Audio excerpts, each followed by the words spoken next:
Chapter 14, Part 2. 11th of December, House of Commons. George stood by the great wooden door and studied the men in suits lining the wooden benches. My God, I've never seen the old man so down.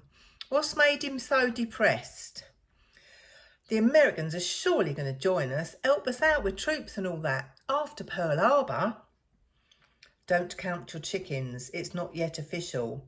There was a shouting match with the service chiefs this morning about air defence in the Far East. It seems the old man's being blamed for the Japanese being able to destroy our ships from the air. Walter touched his chest where a heavy stone lay, the rock that was the island of Hawaii. Churchill felt in his trouser pocket. The crumpled message about Pearl Harbor was still there. He withdrew his fingers as if he'd just touched a burning coal and stood up in the House of Commons. He had not heard from President Roosevelt.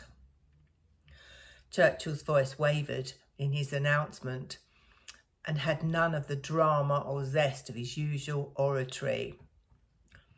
I have bad news for the House, which I think I should pass on to them at the earliest moment. A report has been received from Singapore. HMS Princes of Wales and HMS Repulse have both been sunk while carrying out operations against the Japanese in their attack on Malaya. No details are yet available except those contained within the official communique, which claims both ships were sunk by an air attack. He's acting like a man bereaved. George unwrapped a humbug. It's Pearl Harbor. He's taken it very personally. Lots of sailors were lost. And now there's the sinking of the Prince of Wales, including the captain and the admiral. He loved that ship, you know, George. He told me he can't imagine us fighting the war without her. And he can't really believe that Admiral Phillips is dead. He feels as though he's lost one of his family. George sucked on the boiled sweet. I know how he feels. Yes, the old man's down, but he's not out, not yet. He's ruthless, and I think he was wrong. You know, Walter, you always think you're the only bloody detective around here. 11th of December, outside the war rooms in London. Walter stood outside Churchill's quarters, stiff and unmoving. The messenger from the communications room arrived breathless. Is it? Walter raised an eyebrow. Yes, yes. The messenger handed Walter the note. I'll take it to him. Walter opened the door and Churchill looked up from his desk. Walter handed the envelope to the old man. It's official. The Secret Service report was correct. Churchill feigned a frown at the bodyguard's advanced knowledge. He opened the envelope, took out a small piece of paper and read aloud. Hitler and Mussolini have declared war on the United States of America. In return, the US have declared war on...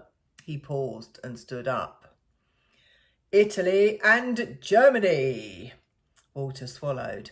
Under different circumstances, he would have danced around the room, but he knew a terrible price had been paid to bring America into the war in Europe. But it would be the salvation for the British, who were only weeks from defeat. I did it, didn't I? Churchill reached for a cigar. Walter nodded, but remained silent. 20th of December, London to Washington and Ottawa. Yes, Mr. Churchill. We'll be delighted to spend Christmas at the White House. Thank you for your help with the arrangements, Mike. Walter replaced the receiver to the special telephone connected to the White House. He returned to his station outside Churchill's office door. He picked up a wrapped potted meat sandwich left on his chair. Bunny sat at her desk and typed. It was Churchill's travel itinerary. Walter came up behind her and read the schedule. Bunny breathed in his scent. Her hands shook for a second as she withdrew the paper from the machine. I've made 3 copies, Inspector. Will that suffice? Walter looked into her pale green eyes. Perfect, Miss Bunny. She touched his hand. Please come back safely. If the Japanese can destroy the American fleet in Hawaii and sink the Prince of Wales, I'm so afraid of what might lie ahead when you cross the Atlantic. He gave her hand a little squeeze. Don't worry, we'll all be back. As far as I can tell, the Germans don't know we're travelling to America again. The HMS Duke of York left Scotland in a thunderstorm. The destroyers escorting the battleship ran into difficulties in the rough weather, and by the time the convoy had left the dangerous waters off the west coast of Ireland, they were far behind Walter's schedule. The captain of the Duke of York shouted above the rumble of thunder and the crash of waves.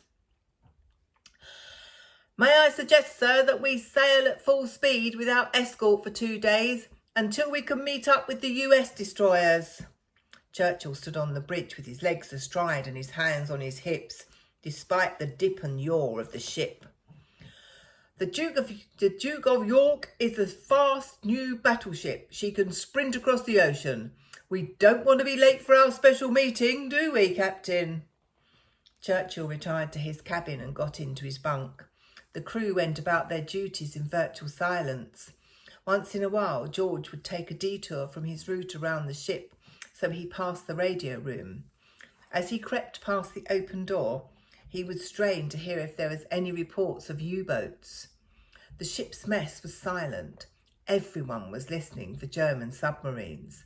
The Wolf Pack. A few of the crew played cards, but no one was in the mood for fun. Most returned to their posts or retired early to their bunks.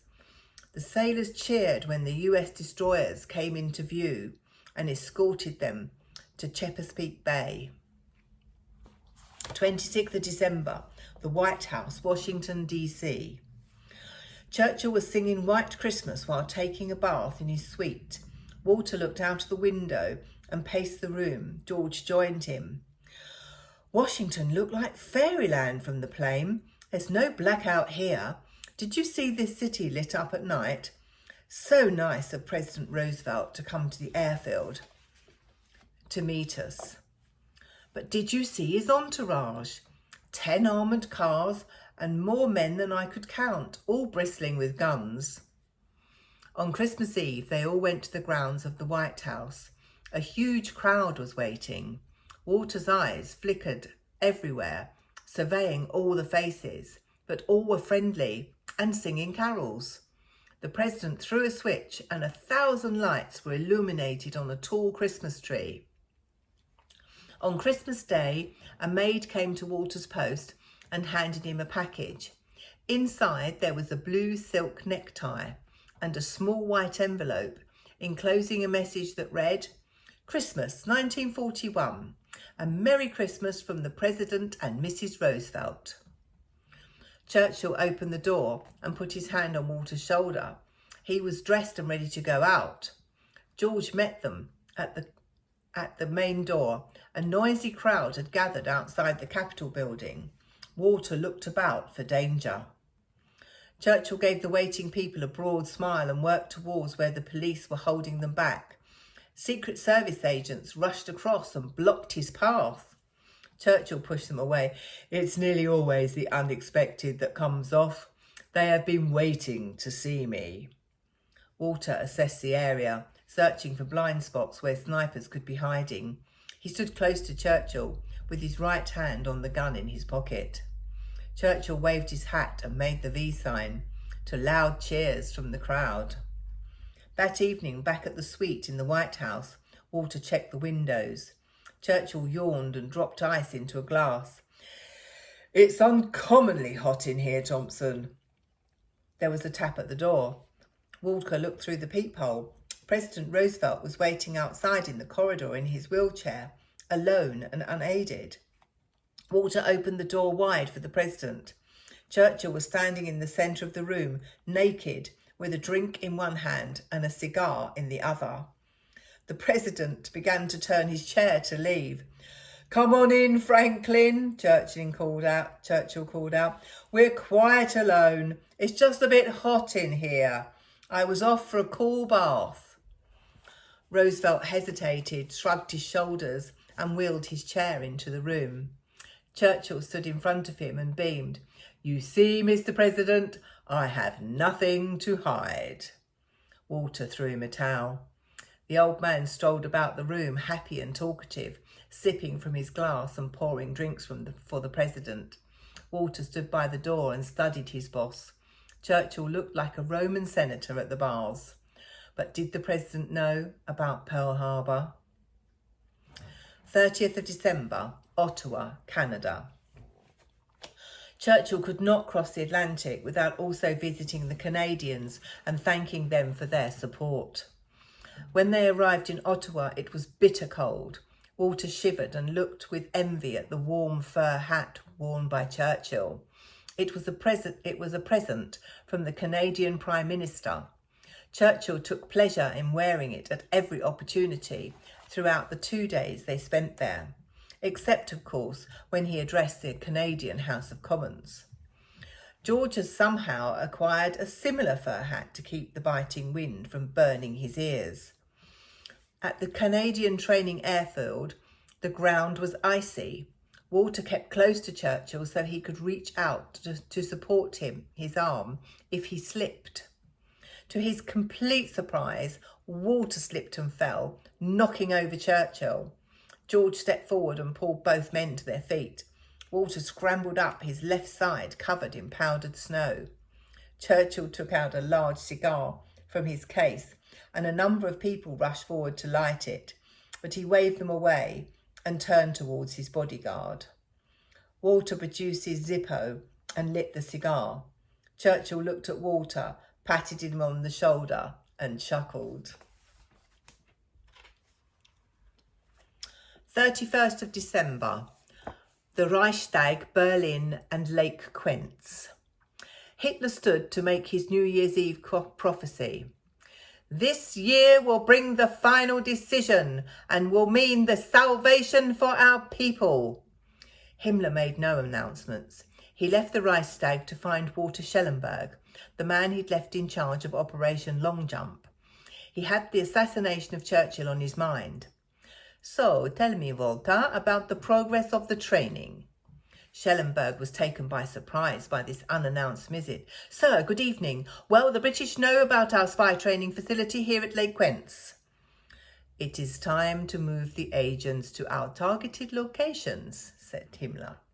Schellenberg clicked his heels in salute. Each man is fluent in the local language and many are natives of the target areas. On your orders, the first batch will be parachuted into Turkey, Algiers and Tehran. The second group will concentrate on Lisbon and the Spanish mainland. Excellent. Keep me informed of progress. How are the new grenades developing? They walked together, inspecting the squad. We've done some testing and they will mould into almost anything. I'm having a problem with the commandant at Sackhausen. He won't give me fit men. It's too simple for my trained killers to hunt down the worn-out skeletons he sends me. Leave it with me, you'll get whatever you need. Himmler raised an arm to dismiss his man. Schellenberg returned the salute. Himmler smiled. The next time that little bald British man goes anywhere, we will have a local assassination team waiting for him. This will shorten the war and save thousands of German lives.